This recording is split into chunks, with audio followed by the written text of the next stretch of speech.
Bom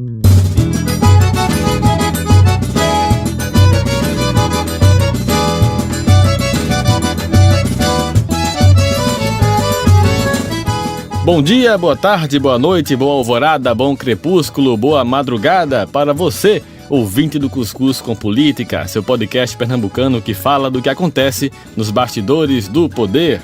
E esta semana vamos tratar dos grandes duelos que Pernambuco já viu nas urnas, né? Tem muita história boa para contar, relembrar e aprender. E ele já está aqui, o nosso cuscuzeiro oficial, o Márcio Didier, o popular Sapo. Oi, Sapo, tudo bom? Tudo bom, graças a Deus, filho. E já deixo um aviso aqui ao nosso ouvinte, Márcio, que nosso colega Elielson Lima, o nosso leão de Carpina, ele não poderá participar do programa desta semana, não é? Isso, ele não pôde vir hoje, que ele teve uns problemas de ordem médica, não com ele, mas com a família, então ele pediu 1000 desculpas, mas não pôde comparecer nessa gravação. Pois é, mas quem vai dividir, né, o cuscuz de hoje com a gente, tá aqui ele, trouxemos Evaldo Costa. Decano do jornalismo pernambucano. Bom, se eu for aqui detalhar o currículo de Evaldo, é assunto para uns 3 programas, né? Eu sei que eu vou colocar uma linha no meu currículo agora, para torná-lo mais denso, que substituir o nosso amigo Elielson participando na edição dessa tarde do Cuscuz com Política. Acho uma honra, queria fazer isso há muito tempo, vivia paquerando vocês para vocês me chamarem. Opa! Porque eu acho que a ideia do... O podcast é a ferramenta de comunicação do momento e do futuro, e cuscuz é o meu alimento favorito. Todo dia de manhã eu mesmo faço. Você sabe que eu sei fazer cuscuz, né? É? Eu mesmo faço cuscuz lá de casa de manhã. Sim, mas cuscuz todo mundo faz, Evaldo. Eu quero saber o que é que acompanha o cuscuz. Não, você come. Aí é o seguinte, aí a gente faz ovo. Mas o cuscuz não é fácil, não. Um cuscuz para ele sair soltinho, fofinho, você tem que misturar, amaciar, tem que saber molhar, o ponto, umedecer adequadamente, nem de mais nem de menos. Tem que ter um pouquinho de paciência, carinho. Cuscuz faz com gosto, com afeto. Quem gosta, faz melhor, e eu gosto. Então é um programa de política e gastronomia, hoje com Evaldo Costa. Gastronomia nordestina. Então vamos voltar aqui. A gente vai falar, né, como já antecipei, dos grandes duelos, né, travados nas eleições de Pernambuco. O primeiro bloco é dedicado às disputas pelo governo do estado. No segundo bloco, vamos falar do Recife. E por fim, no terceiro, as disputas em outras cidades e também as dicas culturais da semana. Eu sou Felipe Salgado, coloco o fone de ouvido, aumenta o volume, porque o cuscuz está no fogo. E a gente já começa, né, Márcio, com as mensagens. Isso. Que a gente recebeu do último programa. A gente trouxe Paulo Rebelo e fizemos um debate bem interessante sobre comunicação, redes sociais e política.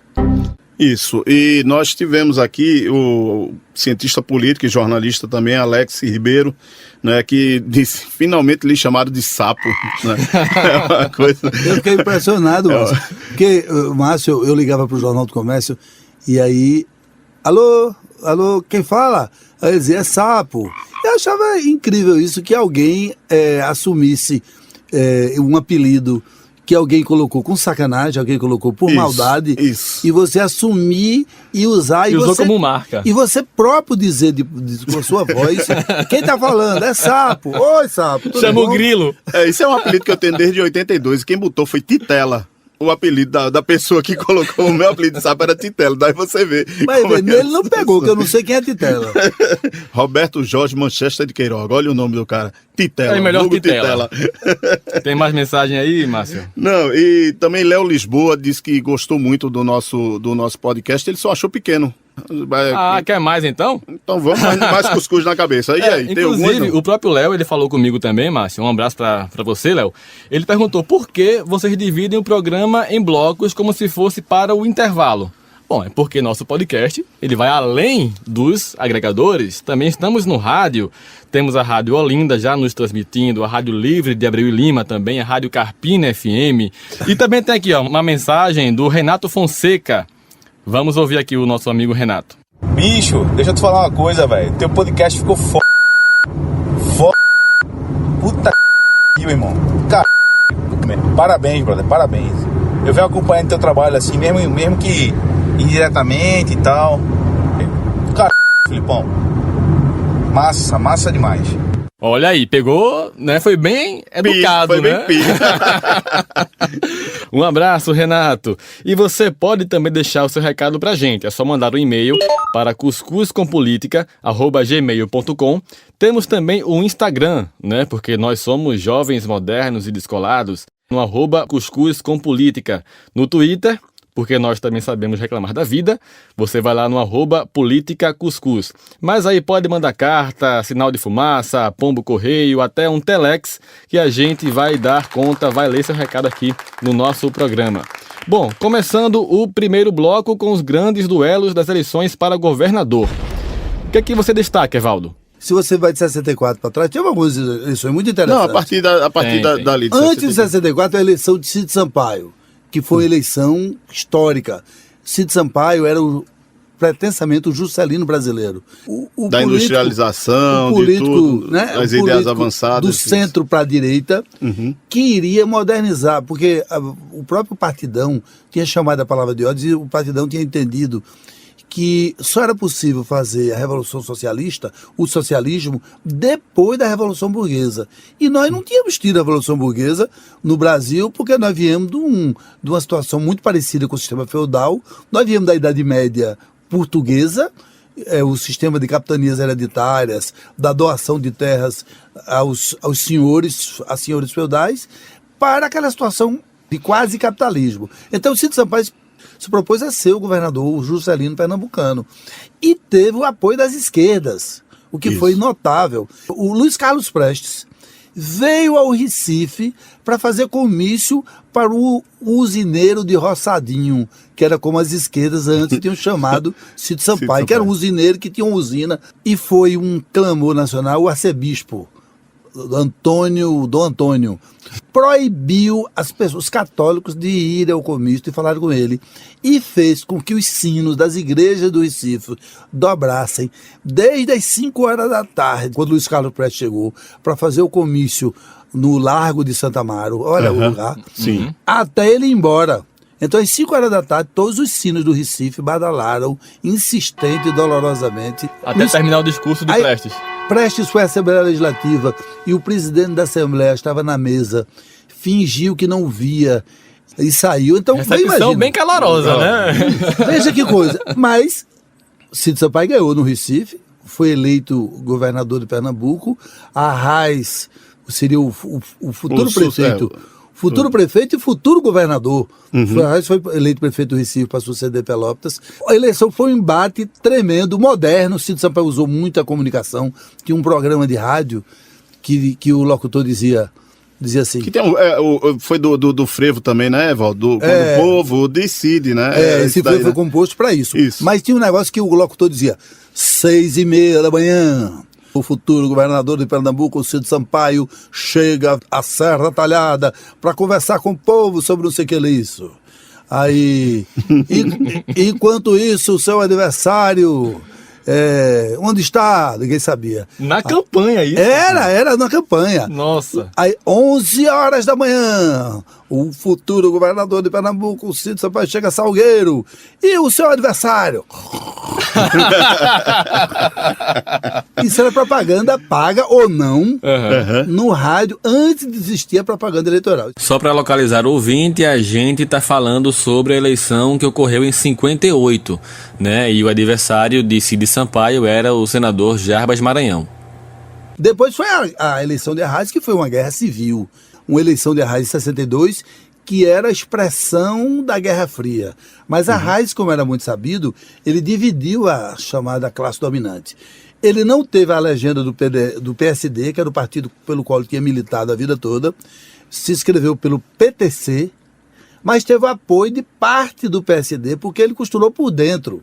Os usineiros, a direita, o DN, ficou com a candidatura de João Cleófas. E ele pegou o que ele pôde do PSD, dos coronéis do interior, aquelas figuras políticas com quem ele tinha relação desde o tempo que tinha sido deputado estadual 2 vezes pelo PSD, e foi uma eleição dramática, era a expressão da Guerra Fria mesmo, comunismo, não comunismo, e ele ganhou Não era a história se repete, né? E uma coisa que eu sempre, Felipe e Evaldo, sempre eu notei, assim, que quando eu comecei a fazer o levantamento das disputas, né? Claro que minha memória não é tão boa como a de Evaldo, mas eu tento, pelo menos, me lembrar de alguma coisa. Por exemplo, Jarbas é uma figura que sempre permeia essas disputas a partir dali de 78, quando ele disputou o Senado, não é? Aí passa, aí teve o racha com a Raiz em 92, não é? E depois ainda teve o grande embate de 98, depois teve o troco de Eduardo em 2010.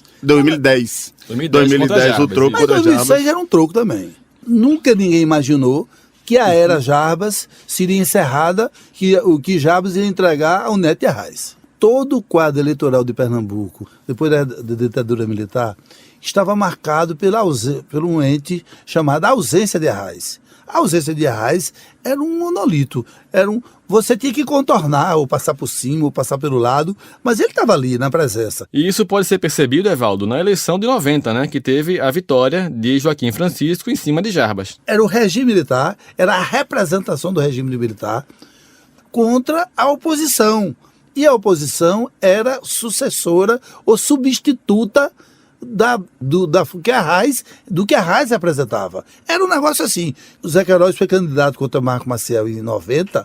Marco Maciel nunca foi muito bom de votos. Ele foi governador biônico. Foi senador naquela chapa puxada por Roberto Magalhães, que era uma chapa protegida por um artifício legislativo que obrigava as pessoas a votar. O eleitor do vereador de Ipubi votar no senador e no governador. E a eleição dele de 78 foi uma eleição que era Jarbas contra Joaquim em cima e ele contra Marco Maciel embaixo. Ele estava pendurado... 90, eleição de 90. E houve um artifício de pesquisa eleitoral que decidiu. O guia eleitoral, eu me lembro de Helena Beltrão na televisão, de Sandra Branco na televisão, fazendo um quadro sobre o comportamento do eleitor segundo as pesquisas. Assim, no dia tal, o candidato, o filhote da ditadura estava por aqui e Jarbas estava aqui. Aí ia mostrando que Jarbas ia crescendo, e ia crescendo mesmo. Às 8 dias da eleição, Jarbas estava 5 pontos atrás de Joaquim e Queiroz, menos que isso, 3 pontos atrás de Marco Maciel. E aí chegou a pesquisa. Aí quando o guia eleitoral disse isso, chega a pesquisa, a última rodada de pesquisa do Ibope, que deu Jarbas 15 pontos atrás de Joaquim e Queiroz 20 pontos atrás de Marco Maciel. Aí a campanha morreu, Jarbas ficou abatido emocionalmente. Ficou abatido emocionalmente. O candidato a senador não tem como puxar uma campanha a ser governador. Amoleceu, não sei o quê. Quando apuraram os votos, Jarbas perdeu por 5 pontos e Queiroz por 3 pontos. Se a militância, se o ânimo da militância tivesse mantido ativo, se aquela pesquisa que deu esse resultado não tivesse sido publicada, eu não estou dizendo que a pesquisa era falsa.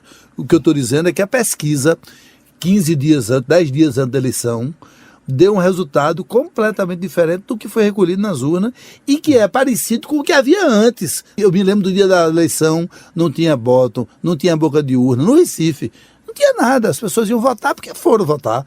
Não tinha nenhum esforço da oposição para puxar voto. E, no entanto, Queiroz perdeu por 3 pontos e Jarbas perdeu por 5 pontos. Bom, trazendo mais para frente, na nossa linha do tempo, qual dessas eleições foi a que teve maior embate? Eu vou na de 98. Eu acho que 98... Uma eleição muito dramática. Foi. E uma eleição que ficou... Ainda havia muita dúvida se ele iria ou não, se o então governador Miguel Arraes iria para a disputa ou não, e há quem diga, não, ele foi ali, teve o dedo de Eduardo Campos empurrando ele para aí e tudo, enfim, foi e levou 1 milhão de votos do antigo aliado e depois rival Jarbas, né? Foi uma dor tão grande que ele chorou, né, assim que ele soube do resultado dessa eleição. Não, mas aí, veja, eu era, aí disso eu sou de camarote, porque eu era uma espécie de secretário particular do Dr. Arraes e estive junto com ele todos os dias, de manhã, tarde, de noite, durante todo o processo eleitoral e tal. Então, o que aconteceu? Eu tenho uma visão de que Arraes foi candidato porque ele precisava manter a hegemonia da oposição. Jarbas já estava vitorioso, tinha uma vantagem enorme, ao entender, Jarbas usou toda a pressão possível, inclusive junto ao governo federal, porque o doutor Arraes tinha uma relação com o Fernando Henrique, que os dois tinham sido exilados e tinha uma relação pessoal, mas essa relação pessoal deixou de pesar por pressão de Jarbas, de Marco Maciel, do povo de Pernambuco mesmo, que legitimamente queriam ganhar a eleição e não queriam dar colher de chá ao adversário. Então, as obras federais que vieram aqui, os opositores ao governo do Estado é que festejavam, é que davam ordem de serviço, é que inaugurava duas obras emblemáticas, que foi a duplicação da 232 ali no Curado até Moreno e a inauguração da barragem de Jucazinho. Foram duas obras que quem inaugurou foi direta a relação do governo federal com a oposição ao governo Arraes. E Arraes esteve na iminência de não ser candidato, porque as pesquisas diziam que a eleição estava decidida. Arraes elegeu a base arraizista, elegeu 106 prefeitos na eleição de 96. 106 e 111. 106. Mas, em março de 98, só havia 6 prefeitos alinhados com o governo.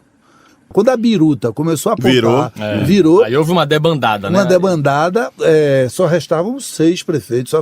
E eu conto nos dedos, eu digo quem era aqui os prefeitos que ficaram. Então foi dramática, essa foi a eleição dramática que teve consequências futuras para todos. Enfim. Consequências até nas eleições municipais do Recife. E é sobre isso que nós vamos falar no próximo bloco.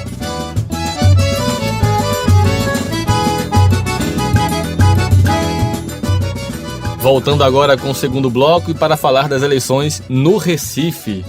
E tem a eleição de 85, né? Que foi uma eleição bem dura. Jarbas contra Sérgio Murilo, contra o carpinense Sérgio Murilo. Isso, foi eu acho que talvez tenha sido uma das mais virulentas das eleições que a gente já teve aqui em Pernambuco, né?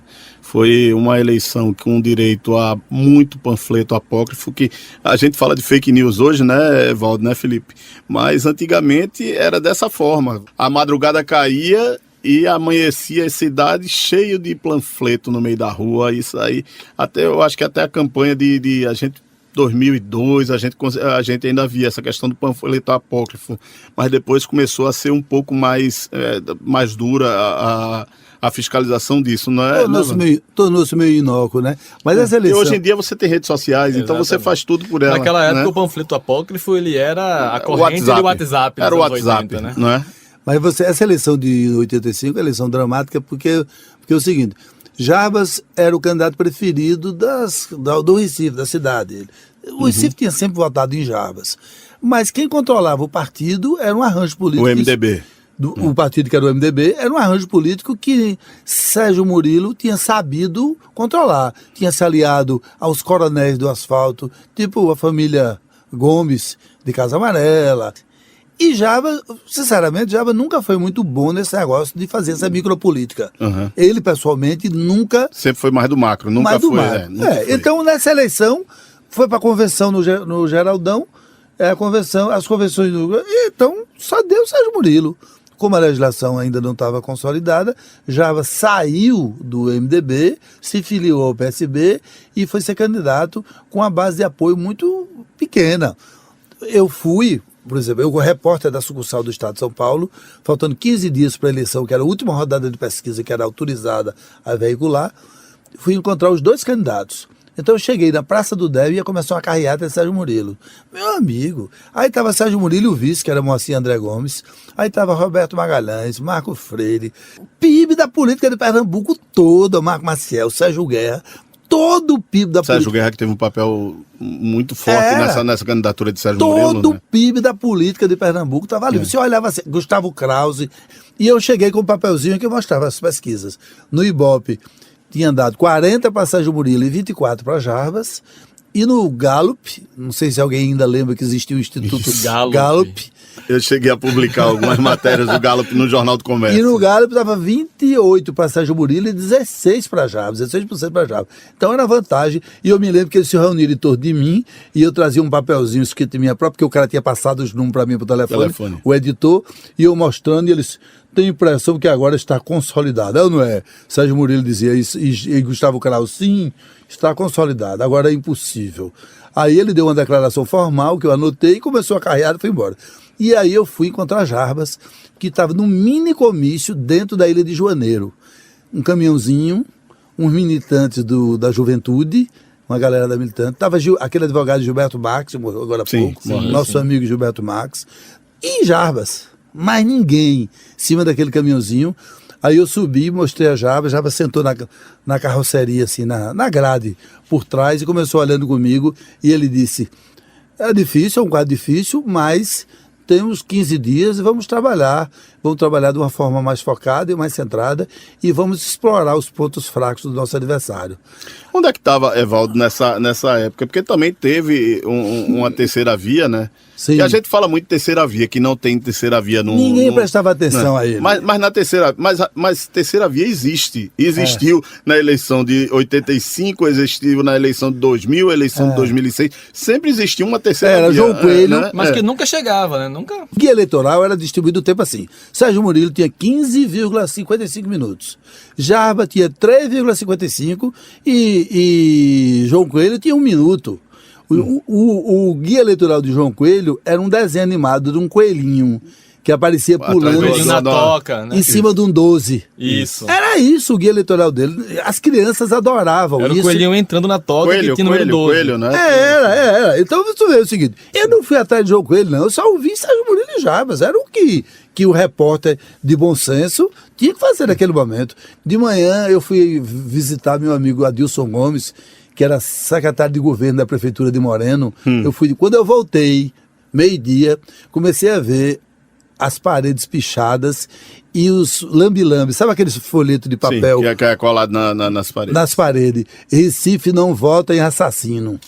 Que era, e cópia da página do Diário da Noite, da primeira página do Diário da Noite, que tinha Sérgio Murilo ensanguentado na delegacia, quando foi se apresentar, dizendo que tinha matado um sujeito que tinha provocado ele num bar. Sérgio Murilo, efetivamente, não negou. Isso tinha acontecido 10 anos antes. E esse assunto veio à tona. Foi requentado. De uma violência, de tal maneira que houve uma reversão. Primeiro Jarbas cresceu muito. Depois Sérgio Murilo caiu de 40 e não sei o que lá. Mas o embate foi tão violento. Sérgio Murilo foi para a televisão se defender, explicou que fez, que precisou para defender a honra. Isso é um debate que ninguém ganha, não é possível. Teve que explicar quando você começa a explicar, aí você está perdendo a campanha. Está perdendo tempo. O coelhinho de João Coelho continuava crescendo e Jarbas batendo todos os canais, de todas as formas, explorando efetivamente um ponto fraco da candidatura adversária, como ele me dissera, e o resultado foi: Jarbas teve 33% dos votos. Naquele tempo não havia segundo turno. Isso. Ele foi eleito. A partir da Constituição. Ele foi eleito com 33% dos votos. Sérgio Murilo teve 24%. E atenção, o Coelhinho, que era nanico, que estava. O azarão, que nem era azarão, ninguém estava prestando atenção a ele. Não era. Não era. O embate, aquela coisa, o eleitor disse: não, nenhum nem outro. E ficou procurando em quem votar. Que teve 20% dos votos para prefeito, uma votação histórica. Depois foi o deputado estadual mais votado na eleição seguinte, com 88 mil votos. Se viabilizou uma carreira política de um vereador do Recife, surpreendido por aquela virulência que ele bate. O eleitor, primeiro, diante dessas campanhas negativas de agressão, a primeira coisa do eleitor é se interessar e querer ver. Mas depois cansa, chega um momento que cansa. E aí... Evaldo, só uma história que certa vez eu estava entrevistando uma pessoa e, assim, da nossa cena e tudo mais, aí ele contou um episódio dessa eleição de 85. Ele chegou, ele disse: rapaz, uma vez a gente estava reunido, ele era da jarbista, né? Ele estava reunido numa sala, até que surgiu uma ideia de um deles lá. Disse: rapaz, e por que a gente não pega o nosso chefe de campanha, dá uma camada de pau nele e joga a culpa no... Chegou a esse nível. Era esse nível a situação. Aí Jarbas, evidentemente, vetou esse negócio para sorte do chefe de campanha dele. Não, mas era assim, né? E existiam os caras que eram colocados para ser preso. Porque, por exemplo, os outdoors de Jarbas, alguém pinchava uns dentes de vampiro e escrevia: por que tanto ódio? Sim. E nos outdoors de Sérgio Murilo, enfim, sempre tinha alguma pichação. A contra-informação, né?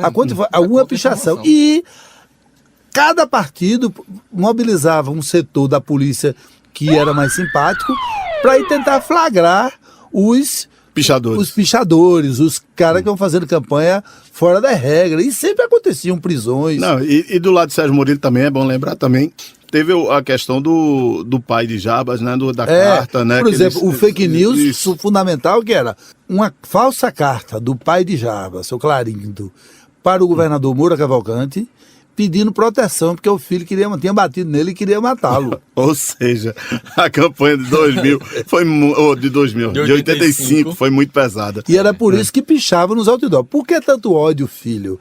Era supostamente o pai de Jarbas perguntando para ele por que tanto ódio. E os outdoors pintavam os caninos vermelhos. Aquela coisa sangrando, né? Nos outdoors de Jarbas. Não, e aí vamos passar para o de 2000. Não, que vocês falavam que naquela época não havia segundo turno, né? Sim, 2000 já houve. Foi a primeira vez que Recife teve um segundo turno. Recife só teve 2 eleições com segundo turno, que foi 2000, Roberto Magalhães contra João Paulo, e 16, Geraldo Júlio contra João Paulo, novamente. Na primeira deu João Paulo, na segunda deu Geraldo Júlio. Nessa eleição de 2000, eu já era editor editor assistente de política lá do Jornal do Comércio, eu podia acompanhar bem. Na eleição 2000, essa articulação era o seguinte, que a oposição articulou, em parte porque era uma estratégia boa, mas também em parte porque era impossível unir um plantel, múltiplas candidaturas, porque era a candidatura de Roberto Magalhães, era a candidatura poderosa, né? Tinha sido. Isso. Ele era o atual prefeito. Era da partir da União Pernambuco, né? Ele foi o primeiro fruto da União Pernambuco, que foi aquela união com os Mendonças e tudo. Teve o churrasco lá na casa do Zé Mendonça, na casa do Zé Mendonça em 93, 94. Um dos maiores fatos políticos é isso, que a Raiz tinha feito, na eleição de 92, a Raiz tinha tentado isolar Jarbas. A Raiz pegou toda a esquerda, PDT, PSB, PCdoB, PCB, e colocou a candidatura de Eduardo. Jarbas ficou só no MDB. O DEM, o antigo PFL, lançou André de Paula. Isso. E teve várias candidaturas que era naquele campo lá. Então, o que aconteceu com Jarbas? Jarbas ganhou a eleição, apesar desse costurador. Eduardo Campos teve uma votação. Foi pífia. Foi pífia, ele ficou em 5º lugar. Isso. Então, houve essa conjura, né, que era para isolar Jarbas. Mas de 2000, Roberto Magalhães era o franco favorito, né, quando escolheram... a União Pernambuco escolheu Cali como adversário e começou... E era de tal modo favorito que o candidato favorito do PT, o melhor nome do PT para aquela eleição era Humberto. Mas Humberto decidiu não ser candidato. Aí o João Paulo foi meio no sacrifício, né? Aí o adversário escolhido pela União Pernambuco era Carlos Wilson. E foi um bombardeio para cima de Carlos Wilson e João Paulo na dele. Esqueceram João Paulo. Caladinho e meditando, né? Aí foi subindo até o episódio da banana, né? A banana, né, que Roberto Magalhães deu para militantes do PT e também de Carlos Wilson, até dele também, né? No último domingo antes da eleição, em uma carreata na Avenida Boa Viagem, né? As 3 militâncias escolheram o mesmo lugar, aí travou tudo, aquela confusão, veio o Roberto Magalhães lá de baixo dando uma banana e a foto foi parar no Jornal do Comércio.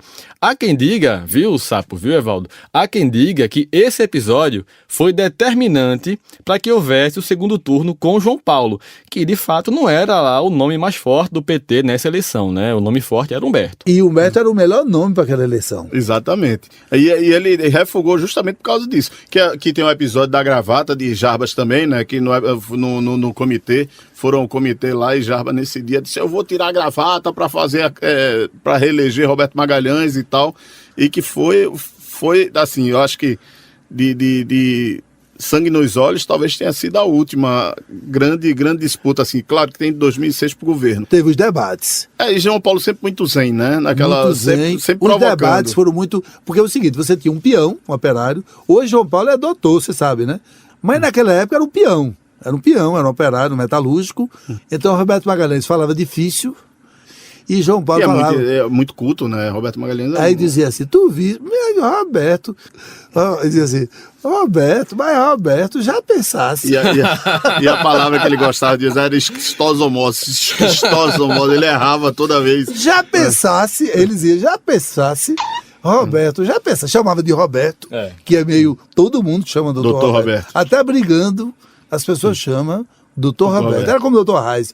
Aí desestabilizou completamente. Desarmava, né? E o público torcia, o povo torce pelo fraco. E uma coisa só que a gente tá fazendo programa que é de voz, genial foi a transmissão de Adeval Barros. Tira o paletó, bota o paletó, quando tava para ir pro segundo turno ou não. Roberto Magalhães, tira o paletó, bota o paletó agora, porque foi uma eleição de 5 mil votos de diferença para levar pro segundo turno. Né? Então foi uma eleição meio por cento, né? Foi uma eleição a diferença foi de meio por cento. Eu tenho aqui, ó, João Paulo venceu com 50,38% dos votos. 50,38 contra 49,62. Aí já era do segundo. É mais de meio por cento, né? Mais de meio por cento, mas menos de 1%. Exatamente. Tipo 70%. A gente vai continuar falando das eleições acirradas no próximo bloco e também temos nossas dicas culturais. Fica aí que a gente já volta.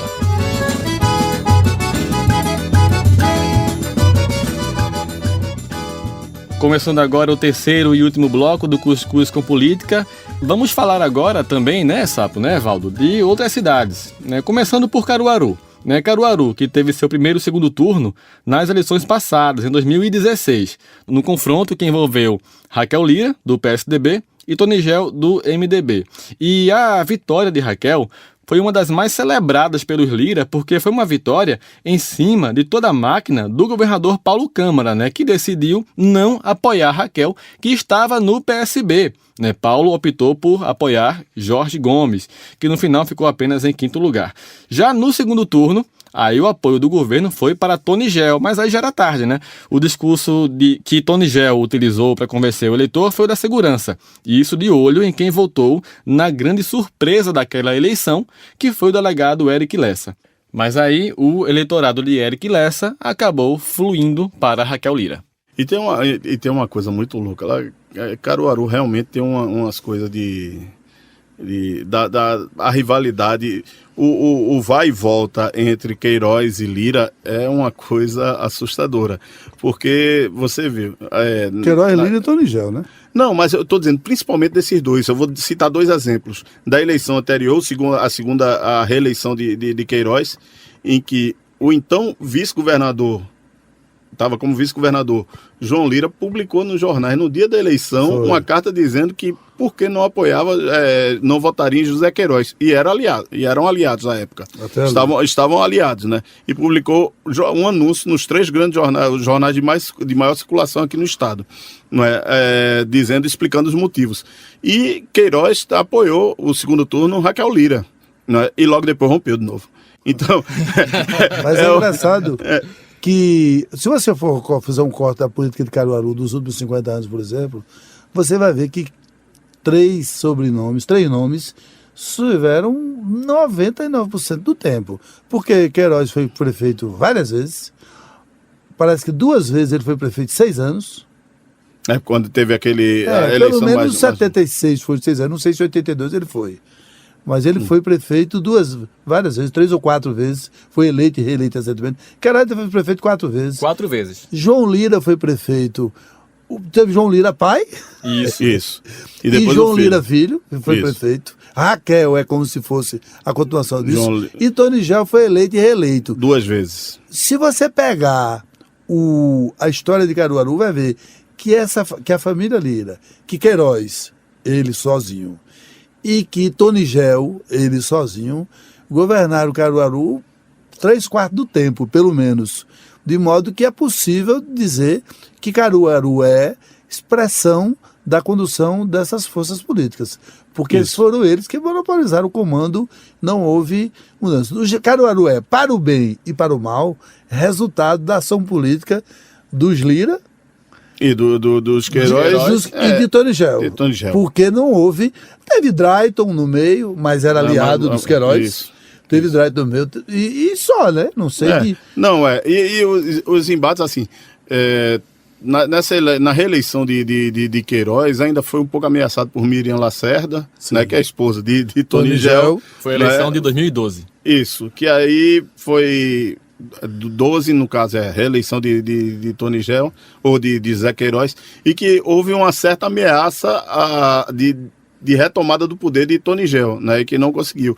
Novamente, em 16, não houve essa assim, Raquel começou crescendo, Raquel vinha mal na pesquisa, começou a crescer, passou o delegado Lessa e levou a eleição para o segundo turno venceu, né? Agora a relação de João Lira com Queiroz é interessante, porque em 2005, quando Eduardo começou a articular a candidatura dele para governador na eleição de 2006, e eu andei muito com ele por ali, Eduardo tinha decidido que, até por uma questão de superstição, mas também pela expressão eleitoral de Caruaru, que o vice seria de Caruaru. Que tem uma tradição muito forte no estado do vice já de Caruaru. Roberto assim, Fontes, isso. de Joaquim e tal. Mas aí tinha um problema que Queiroz e João Lira estavam rompidos. Mas Queiroz era bem mais maleável. Tanto que Eduardo ia ter um almoço na casa de Queiroz, e Eduardo disse, olha, eu estava pensando, rapaz, em encontrar João Lira, não sei o que eu faço. Não, aí Queiroz disse, convida ele para vir para cá. Tem problema, cara? Não tem nenhum problema, ele vai ser muito bem recebido. Traga ele, e o Queiroz foi. E eles fizeram toda a campanha de Eduardo juntos. E o Queiroz, Lira foi ser candidato a vice, como você lembra.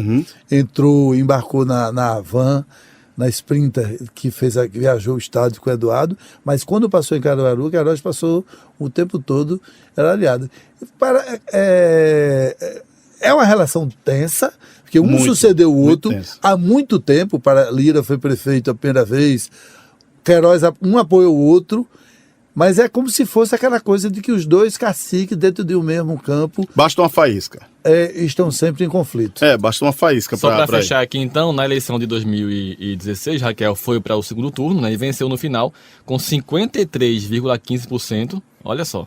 53,15 contra 46,85 de Tony Gel. Uma vantagem grande, mais de 6% dos votos. Que na verdade são 3, né? Porque vai para um lado, vai para o outro. Vai para o outro. Se você pegar as 3, entendeu? Agora, uma eleição bastante acirrada, ainda falando do nosso interior, é a de Petrolina. Petrolina, em 92, esse para mim é um dos maiores embates políticos da capital do sertão, porque naquele ano, claro, não havia reeleição. O prefeito era Guilherme Coelho, né? Agora veja só, os candidatos Fernando Bezerra Coelho e Henrique Cruz. Quem você acha que Guilherme Coelho apoiou?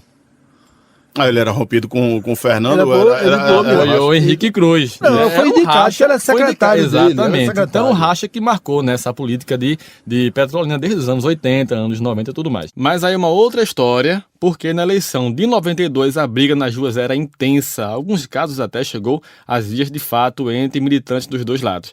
Na véspera da eleição, as pesquisas davam como certa a vitória de Henrique Cruz. Fernando Bezerra Coelho chegou a insultar os institutos de pesquisa, com todo aquele seu trejeito enérgico, esbravejando, forte, de falar até ficar com a cara vermelha. Bom, ele foi dormir com a eleição perdida. Como a apuração era manual, os votos iam sendo contados e Henrique Cruz aparecia sempre na liderança. Aí o Diário de Pernambuco noticiou a vitória de Henrique Cruz, né, apoiado pelo prefeito, sem esperar a chegada das urnas do interior da cidade, porque Petrolina, vocês sabem, né, é o maior município em extensão de Pernambuco. Não é Sertânia. Não é. Maior é Sertânia. Garanto a você que não é. Eita, agora a gente vai trazer uma treina. Não é. Depois ele vai bater. Não, vamos apostar aqui um cuscuzinho com queijo. Pronto, veja só, eu fiz aqui o cálculo, Evaldo. Veja só em Petrolina cabem 21 Recifes. Eu sei, mas não cabe uma Sertânia. Só em Petrolina cabem 177 Toritamas, que é o menor. Nenhuma Sertânia. Mas não cabe uma Arruda. Em público, você diz? Não tem lá Arruda, então não cabe. Sim. Mas essa história que eu estava contando... Mas não cabe a torcida do esporte. Dessa disputa aí, viu? Essa disputa que houve, que tem um comício célebre, que Fernando Bezerra, numa figura de retórica, dizia... Quem é esse rapaz que não mora em Petrolina, que nada sabe sobre os problemas do nosso povo, que quer governar e continuar? Quem é esse rapaz? E saiu por aí, né? Começava todas as frases com quem é esse rapaz? Aí um popular lá no meio da plateia gritou: oxe, não é teu primo, Fernando? Bom, mas aí, quando chegaram as urnas do interior, veio a virada. Fernando foi dormir derrotado e acordou no meio da noite comemorando a vitória por uma diferença, veja só, de apenas 227 votos. Pense numa eleição apertada. A eleição de 96, Fernando também estava em dificuldade. A eleição de 96, Fernando era prefeito candidato à reeleição. E era franco favorito o deputado Gonzaga Patriota. Liderava as pesquisas com margem. Gonzaga sempre larga muito forte lá, né? Fernando pensou seriamente em não concorrer à eleição. Até haver um fato transcendental, que foi a inscrição do tio Oswaldo como candidato a prefeito. Aí o que aconteceu? O tio Oswaldo entrou, aí dividiu os votos de oposição com Gonzaga. Os votos anti-Fernando foram divididos entre tio Oswaldo e Gonzaga. Então o tio Oswaldo... Não havia segundo turno. Não havia, teve 30, um teve 33, outro 33, Fernando teve 40 e ganhou a eleição. Porque não havia segundo turno em Petrolina, ele foi reeleito. Não, e teve... E Gonzaga, e vale lembrar que aí a gente vai puxar um pouquinho, em 2008. 2008 tinha o prefeito... Fernando Bezerra saído da prefeitura renunciou para ser secretário de Eduardo Campos. Amorim, o vice dele. Então, naturalmente, você sentado na cadeira, você era o candidato natural, mas aí Gonzaga disse: não, o candidato PSB sou eu. Aí houve prévias, foi uma das vezes que houve prévia do PSB lá em Petrolina. Gonzaga sagrou-se campeão, mas aí veio Júlio Lócio e tomou a prefeitura. Odaci, que era aliado de Fernando naquele momento, se insurgiu e ajudou o Júlio Lócio, né? Exatamente. A oposição se divide, né? Aí quem larga, quem pegou os votos foi Júlio Lócio. Rapaz, esse negócio de brigas aí também a gente pode fazer mais na frente. Isso rende mais um novo podcast. Mas vamos agora dar uma pausa e falar dos nossos causos da política. Pronto, quem tem um caos hoje é nosso convidado, né? Tem aí, Evaldo, uma boa história? Sim, não é bem um caos, mas é uma história, eu acho que houve uma grande virada política que eu tive a oportunidade de testemunhar. A pré-campanha para a eleição de 2006 começou muito cedo. Em 2005, Eduardo Campos estava em franca campanha, percorrendo o estado, fazendo a Agenda 40 nas micro-regiões. Humberto Costa era ministro da Saúde, usava uma estrutura do Ministério e fazia campanha pelo estado. Armando Monteiro era da CNI, Senac. Então, havia uma pré-campanha muito acelerada. E, claro, o governador Mendonça. O governador Mendonça, por ser governador, naturalmente tinha a possibilidade de ter uma presença estadual, de estar... Então, foi uma campanha que começou muito cedo. E era uma campanha na qual a oposição combinava para bater no governo, para produzir desgaste. Houve várias reuniões assim que era para PT, PTB e PSB combinarem a forma que ia atacar os pontos fracos do governo Mendonça. Aí houve uma leitura de uma pesquisa em março, abril de 2006, já em 2006, na qual se mostrava o caminho que levaria Eduardo Campos à vitória. Era uma pesquisa-chave, crucial. A pesquisa dizia que não era no embate, aquela não era uma eleição de briga, aquela era uma eleição em que Eduardo tinha que buscar vinculação com o eleitorado histórico do campo da oposição. Você não pode esquecer que a Raiz e Jaba, por mais que brigue em cima, por mais que os aliados, aquele grupo que cerca, brigue, o povo, as pessoas comuns, sempre identificam como aliados da luta contra a ditadura. Então, o eleitor de Jarbas era o mesmíssimo eleitor de Eduardo Campos. O eleitor que Eduardo deveria buscar não era um eleitor anti-Jarbas, muito ao contrário. Era um eleitor do campo, do centro-esquerda, que tinha sido MDB autêntico, que tinha apoiado a Raiz na campanha de 87, que tinha apoiado o Jarbas em 88. Esse era o eleitor que estava ali e que a continuação dele, a renovação dele, inclusive, que tinha que ser buscado. E isso consolidou o teto de Mendonça, Porque a gente não pode esquecer que a aliança Mendonça-Jaba era uma construção política eleitoral, era uma aliança eleitoral construída no momento para enfrentar Arraes. E que ela não era eterna. A sustentação política de uma candidatura do PFL não é a mesma sustentação política de uma candidatura de Jarbas, liderada por Jarbas. Elas podem até estar juntas, podem estar circunstancialmente, mas naquele momento não era a mesma coisa. O resultado é, quando teve o primeiro turno, Eduardo teve 34% dos votos, Mendonça teve 40% dos votos, Eduardo teve 34% dos votos e Humberto Costa teve 25% dos votos, que é um percentual muito parecido com o que historicamente o PT tinha em nível estadual. O PT tem mais no nível da capital, mas em nível estadual era um percentual muito parecido.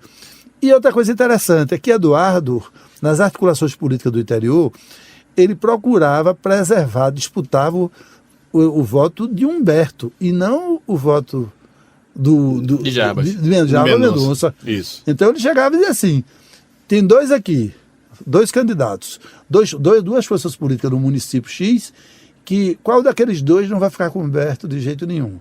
Ele se aproximava daquele outro, porque aquele ia acabar ficando com Mendonça. E Mendonça já estava no segundo turno. Ele não tinha como evitar que Mendonça fosse para o segundo turno. Então, o resultado é que quando foi o segundo turno, Mendonça teve 35% dos votos. Ele tinha tido 40 no primeiro, teve 35 e Eduardo teve 65.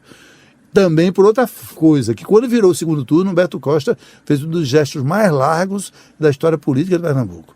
Humberto Costa, antes de discutir com o partido, falou no rádio que convocava a militância do PT, o eleitor do PT, a votar em Eduardo Campos, porque era o melhor caminho, e foi junto e fez a campanha e participou do primeiro governo, e foi um momento interessante de grandeza, de largueza e de compromisso com Pernambuco, demonstrado por Humberto Costa naquele processo. Bastidores da eleição de 2006. Vamos agora à nossa dica cultural da semana. Sapo, tem a dica de hoje? Tem uma dica, na verdade não é uma dica, é uma homenagem, né? Ao nosso pernambucano, não é? Pesqueirense, que completou 80 anos na última sexta-feira, Paulo Diniz. Né? Então vamos, para terminar o nosso programa hoje, ouvir Pingos de Amor. Tá romântico hoje, romântico, né? Depois a gente entra no carnaval. Eu sei que a gente tá na época de carnaval, mas vamos um pouquinho de romantismo aí. Bom, a minha dica é a série The Crown, que é do roteirista Peter Morgan e que está disponível na Netflix e conta a biografia da rainha Elizabeth II do Reino Unido. São só 3 temporadas, cada uma com 10 episódios, bem curtinha, coisinha bem legal de ver, né? Pra você ver no fim de semana, uma boa maratona, né? Você assiste isso rapidinho. E então chegamos ao fim de mais um Cuscuz com Política, um programa independente que é gravado nos estúdios Muzak no Recife. Produção e apresentação comigo, Felipe Salgado, com Márcio Didier e também Elielson Lima, que volta semana que vem. Então a gente encerra aqui com a dica musical, né, Márcio? Isso, e agradecer aqui a participação de Evaldo, né? Valeu, gente, muito obrigado pela oportunidade, um abraço. Obrigado, Evaldo, e vamos ouvir agora Pingos de Amor.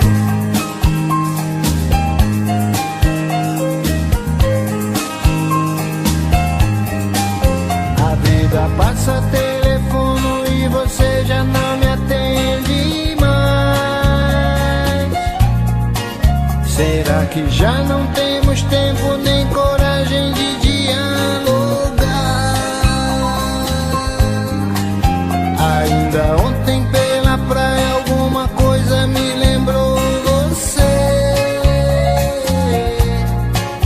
E veio a noite namorados se encontrando e eu estava só. Vamos ser outra vez nós dois. Vai chover pingos de amor. Vamos ser outra vez nós dois.